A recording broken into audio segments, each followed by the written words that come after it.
Welcome to Salcedo Paranormal. It is Friday, July 8th, 2022. Excuse me. And tonight I'll be covering paranormal news. As always, you can find all the episodes of the podcast along with links to social media, ways to donate, and ways to contact me at the podcast page. That's salcedoparanormal.podbean.com. That's SALSIDO paranormal.podbean.com.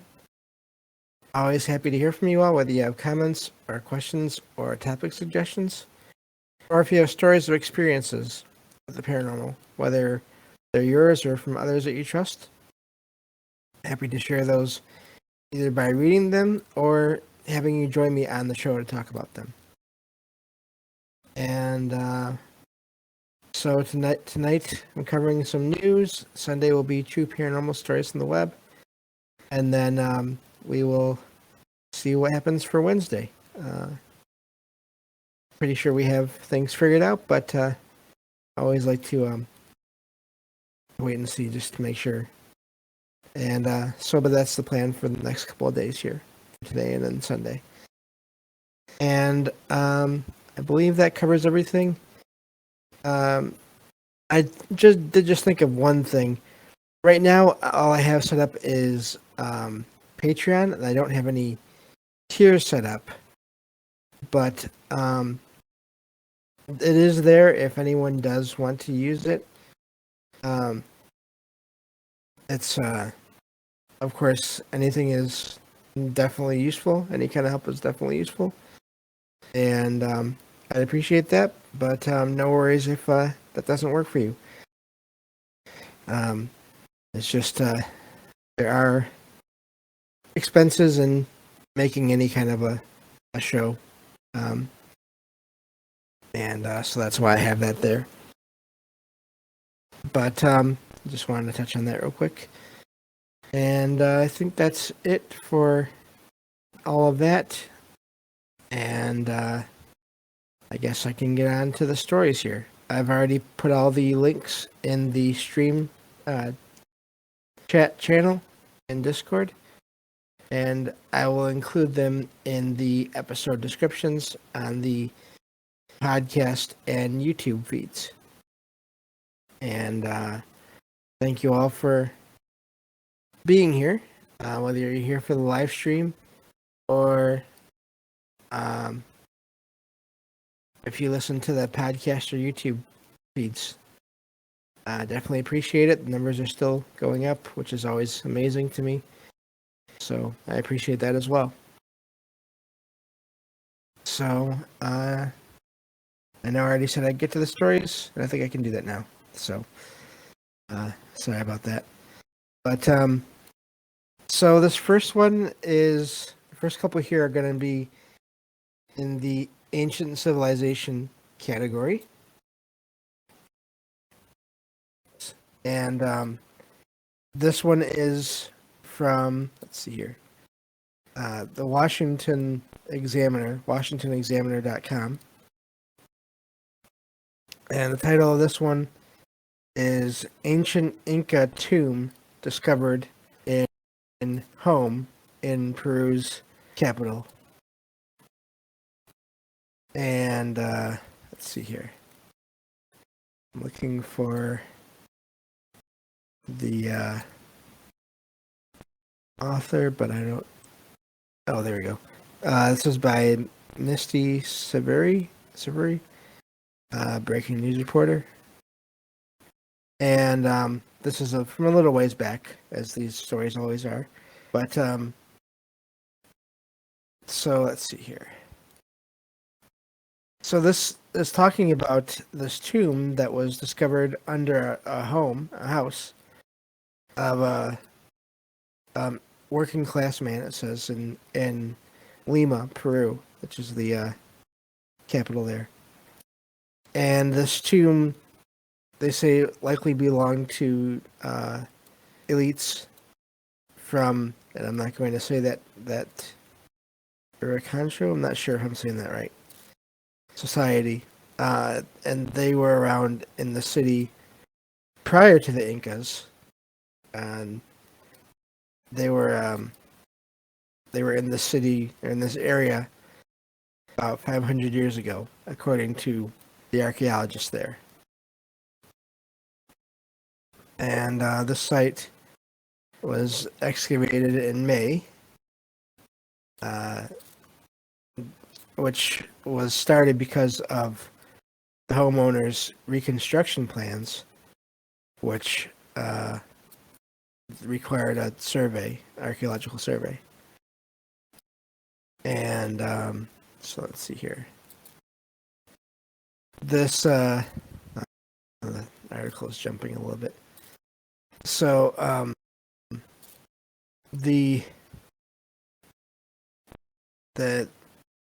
this tomb apparently, or Lima, it says, has been the site of many other historical finds, including civilizations from before and after the Incas.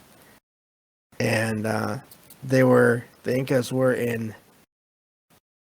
This keeps on jumping. I think because it adds and things. But let's see here. The Incas were around in Peru during the 15th century, and they were known for their construction abilities, including places such as Machu Picchu, which is a citadel in the neighborhood, or a citadel in the area, the Andes Mountains. So, let's see here. I think it goes into a little more. There's not much left. I can cover this. So, apparently, earlier this year, in February, archaeologists found the mummified remains of 8 children who were believed to have lived 15 miles outside of Lima, 1,000 to 1,200 years ago. And there are remains of 12 adults who were not mummified. Those were found just outside of the children's tomb. So that covers that. Amazing discovery. I always think these things are. I can't imagine the feeling of planning a construction or work on your home, and then finding out that there's things under it, and which of course in a way it makes sense, but you don't always find that obviously everywhere, although it does seem to happen a lot. But yeah, so a neat article there. And next one is from livescience.com.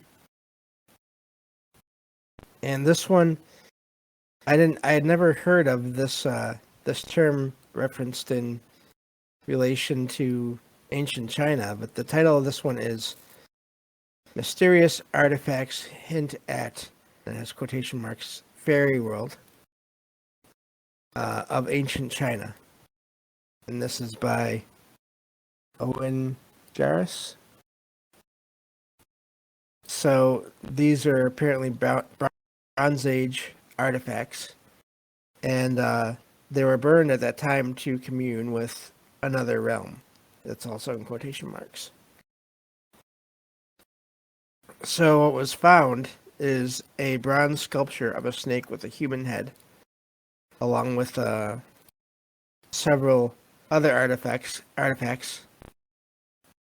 made of bronze, jade, and gold.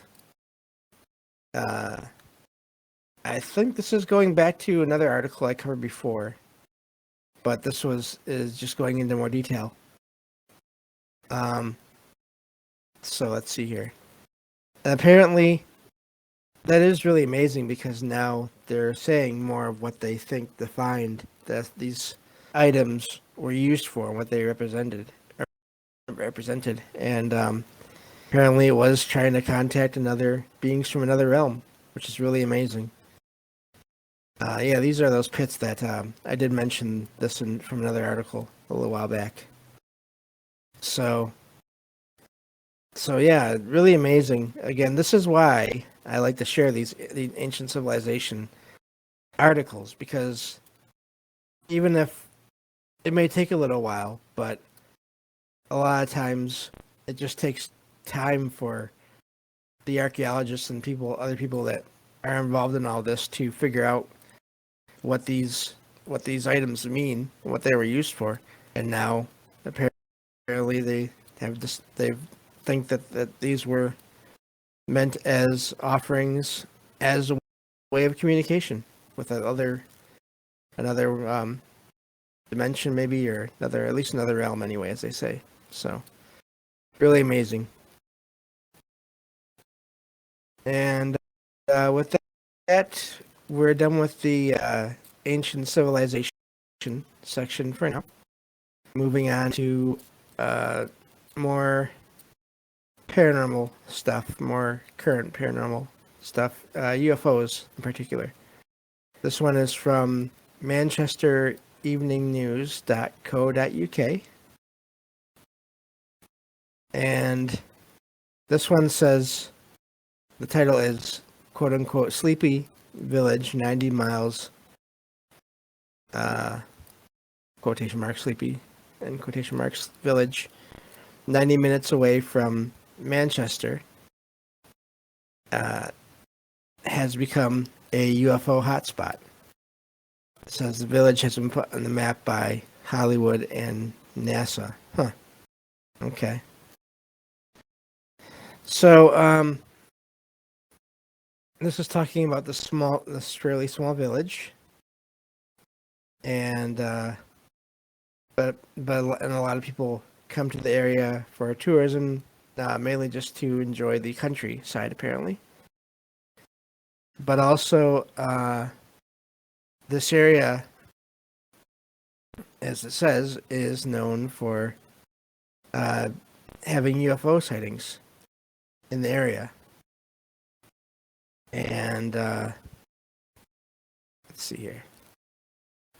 Apparently,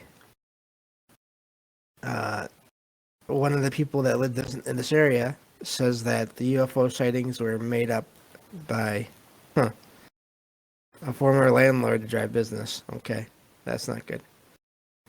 I didn't see that part, which happens. But let's see here. Just looking at. Okay, so apparently, even if there were reports of people making up these stories in the past, there have been sightings in more recent times where people have caught videos and shared them with Hollywood producers. Apparently, even NASA asked to examine the tape, and they wanted to see it because they think it, or thought it showed a similar kind of vehicle spotted by cameras during the STS-75 Columbia Space Shuttle mission in early 1996. And since then, there have been 19 other reports of sightings, including a ball of fire, another 2 big bright lights, and a man out walking his dog apparently saw a pink glow vertically shaped like a shoebox. So let's see here. And that's basically it. So even if there were originally sightings before, there were reports of people making up stories in the past, there seem to be other reports of sightings. So, which is always amazing and interesting in a way, because that gets back to the whole idea of how much of this is due to the energy that we give it,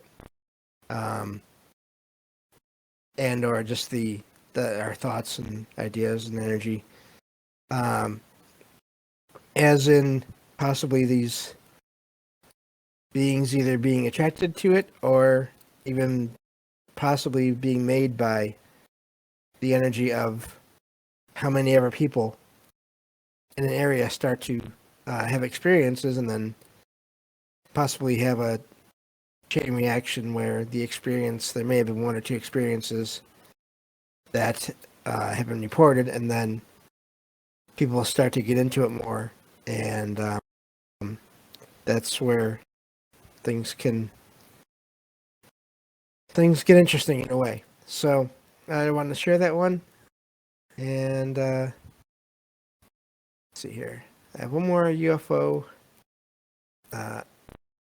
article here, related article here. This is from dailyrecord.co.uk. And let me just get out of the pop-ups here. Okay. And this one is, the title is Stunned Scots Man Captures UFO with No Wings on film in sky above Glasgow. It says the sighting was made in the Chapel Hall area of Airdrie, not sure, Airdrie. And let's see here. This is by Craig Williams and Stephen Ray. Let's see here. Just gotta get to the text of the article here. This says that apparently this man that they're talking about in this article, the first name is Andy. This was a sighting that was had a little while back, obviously again. Apparently this Andy said that he saw this UFO, which was miles high in the sky, was like a plane, but it had no wings or a vapor trail. It says that Andy spotted it while with his son on their back deck, and he was facing southwest and saw this plane. At first he thought, I guess, but it was high up, so I'm wondering how well they could see it. But again, there was no wings or anything else going on with it or near it. And so, this Andy got his phone and started recording. And let's see here. He says it was going too high to be a helicopter and had no trail like a plane would. So I don't know. I don't know enough about what is out there, what is possible out there to say what he saw. So, but I always like to share these reports. And so this next one here, this is kind of connected to, or at least the article is suggesting maybe that there's this this rash of sightings, or at least starting to be one, of strange cryptids possibly in Texas. This is from, I have to say I love the name of this website. It's called NerdBot. So I like that. But this title is of this article is another possible Texas cryptid sighting caught on video, and this is by Brianna Cabellos or Ceballos. I'm not sure. I'm sorry. And this is in relation to that sighting of that strange on that strange video. Recorded by I believe it was the Amarillo Zoo. It was a zoo anyway. Something seen outside of a zoo. And I believe I even saw Derek, friend of the show, comes on the show sometimes. I think he shared a article about this the other day on another server. So, but and this is apparently a sighting of what the witness believes to be some kind of creature near the carport in her home. First name is Victoria. And she still doesn't know what the figure was that was passing by that was caught in the middle of the night. I'm guessing this is caught on security kind of footage or door, just some kind of camera. And it was Amarillo, the Amarillo Zoo, or a zoo in Amarillo. So, looking at this, at first, she shared the video with a local TV station, hoping that someone knew something about it. And there's been a lot of speculation, but of course, no one knows for sure what it was. Again, these sightings to me, and these strings of sightings, are always amazing because I wonder if all this stuff is already out there, or if it's just starting to show up in places. All those questions of, was this already going on in an area and people are just now reporting it, or was it something that was new? And it's hard to say. So that's only one in the cryptid kind of that category, and the rest of these are going to be more in the ghosts and spirits and hauntings category, paranormal category. You never know. I never know what the ratio of articles that I find is going to be. So, and this time we've already gone through the first half of the articles, and now we're on to the second half. So, and this is from the NewYorkPost.com. That's NYPost.com. And this one says, this one is in the real estate category, and of the website, and it has quote haunted quote inn is ghost hunting hotspot with a catch if you want to stay overnight. Excuse me.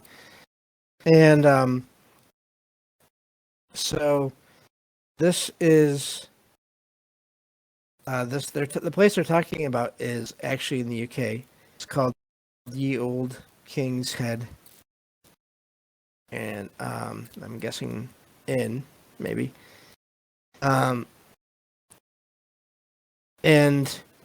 But the thing about this is that it is supposedly a hotspot for paranormal activity. But the current owner, the latest person that bought it, has a catch for anyone that wants to stay overnight, and that is they have to sign a waiver after they get there, and they have to agree to having the night filmed to air in a weekly episode of a YouTube channel. And I'm not sure I care for that. But again, that's up to the people that own these places, I guess, and the people that go there. Apparently footage has shown chairs moving by themselves, guests being screamed at by supposed entities, and haunted dolls flying at guests in the nursery. And apparently this place was already a fully working hotel. And all these articles have pictures in some of my videos. So definitely check these out. And let's see here. So this is just just going into a little more about the owner. But yeah, I'm not sure how I feel about this kind of thing. I guess some people are more okay with others maybe than I would be with having someone filming while I'm staying at a hotel overnight, then possibly filming while I'm asleep. I don't think I care for that, but maybe that's just me. And So, and the thing about these kind of channels, and I'm not saying I know this for a fact, but um, you always have to wonder with these things that are set up like this if there's how much is actual activity and how much maybe could be staged. I don't know the name of the owner that they mentioned in this article is not familiar to me, so I don't really know. So yeah, I just wanted to share that because I'm just curious how you all feel about that as well. You can always let me know either by uh, commenting in the episode or sending me an email. All that is on the podcast page, and we can go from there. Maybe I can do an episode on that kind of topic at some point, depending on the response we get. So, but let's see here. There's more to the article, but I'm going to leave the rest of that to everyone else, to all you. You can check out more. I just had to bring it up and just mention those points because they're important. So this next one is from ScreenRant.com. And again, I always like to check on these lists, these kind of list articles. And this one is called Best Paranormal Reality Shows According to Ranker, which is another website that does just that, makes lists of things based on topics. And it says mentions that the list continue to gather votes. So the places of the items on this list may change over time, even after this article has been put out. But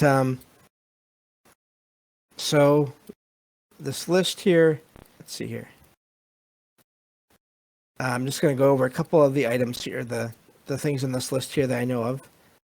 The first one they mention is Haunted Collector. That's from 2011 and 2013, and that I've seen that one. That is where paranormal investigators, basically led by John Zaffis, who is an investigator also with related, I forget how now exactly, but related to the Warrens. But they go and investigate homes to see if the hauntings are caused by specific objects. And then if they can figure out what's causing the haunting, then they figure out what to do with the object, which is kind of the premise of that show. So the next one here I've also seen bits of, and this one is My Ghost Story Caught on Camera. And apparently this show says 2010, but doesn't have an end date, so maybe it's still going. This was one of those experience shows. However, the thing to keep in mind about it, I think, because I have seen some, is that, again, like a lot of shows, they cover the more negative experiences in a lot of cases. Maybe not every case, but still, just be aware of that. And the next one they mentioned here is not strictly a paranormal show, but it does have some episodes, and that is Unsolved Mysteries. And they're including the original series and then the reboot. So it says 1987 to 2010. Now that's odd because I remember seeing recently on Netflix that there was another volume of that coming. But I don't know. Maybe there's something different going on. But that is a show, again, based on the title, just that is what the show is. Different stories of mysteries. A lot of it is true crime. And then with a bit of hauntings and other paranormal things, the UFO case in one episode that they talk about in there. Let's see here. So I think I'll leave the rest of this list to all of you. Again, I think it's important to check on these lists to see what how things change over time and popularity and people's tastes change as well. I think it's neat to check on those things. So, um, so yeah, there's that article for you all to check out more.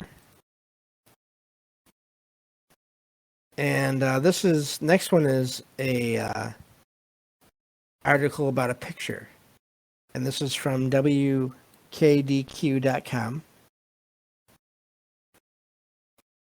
And this one, the title is "Family Photo Taken Over 50 Years Ago at Kentucky Creek Reveals Ghostly Image of a Child."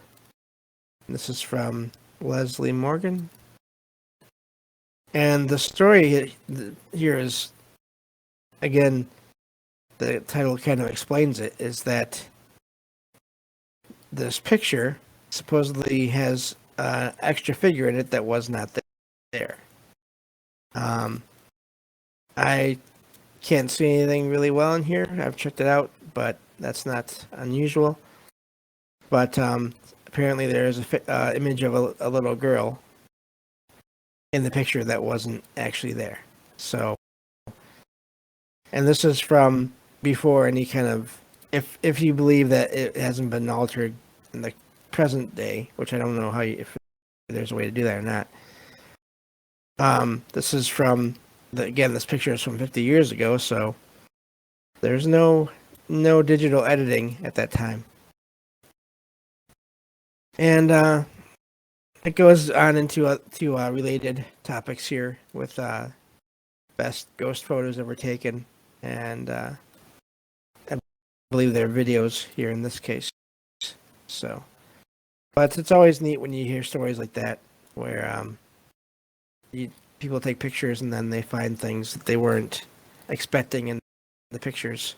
Extra figures, extra lights, sometimes orbs. Even the orbs can be bugs or dust in some cases, but still, if it's a figure, then that's not really a bug or an orb. I mean, a piece of dust. So, moving on to the next one here. This one is about a reportedly haunted location.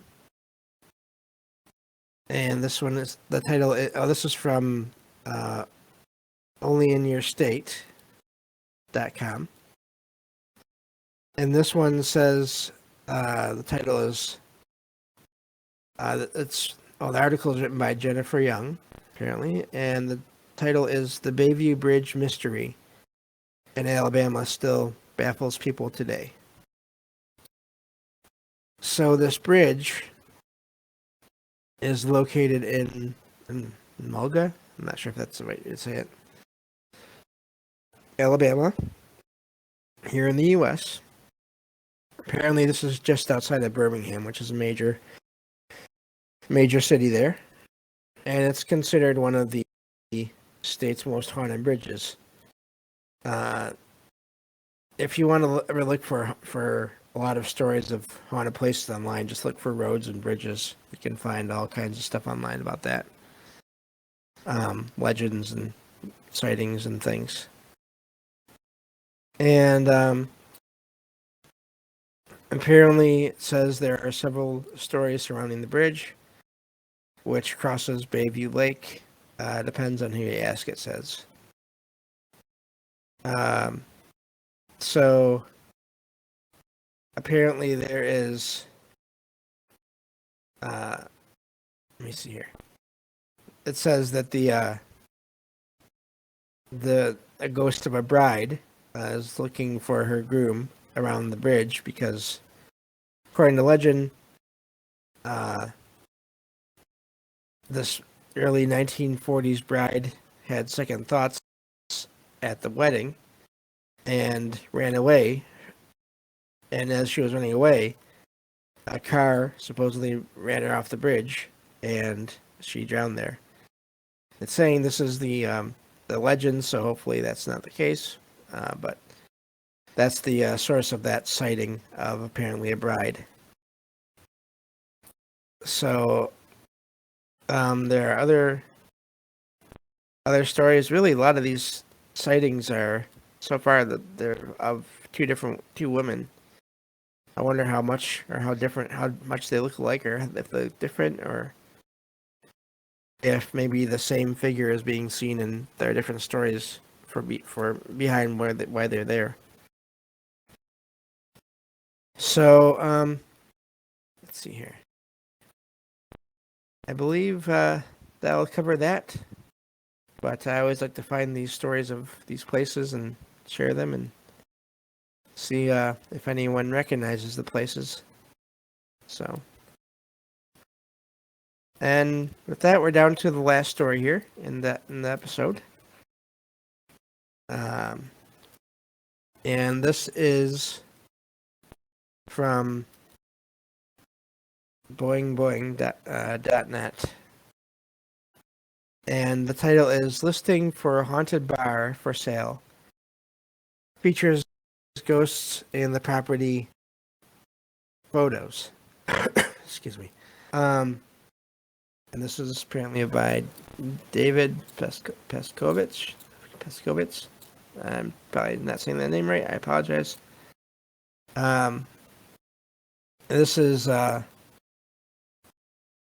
the name of the place is Breeze Inn Pub, and it's a bar in a small town in Indiana. And there's legends of at least 6 different spirits haunting the place. That's quite a bit.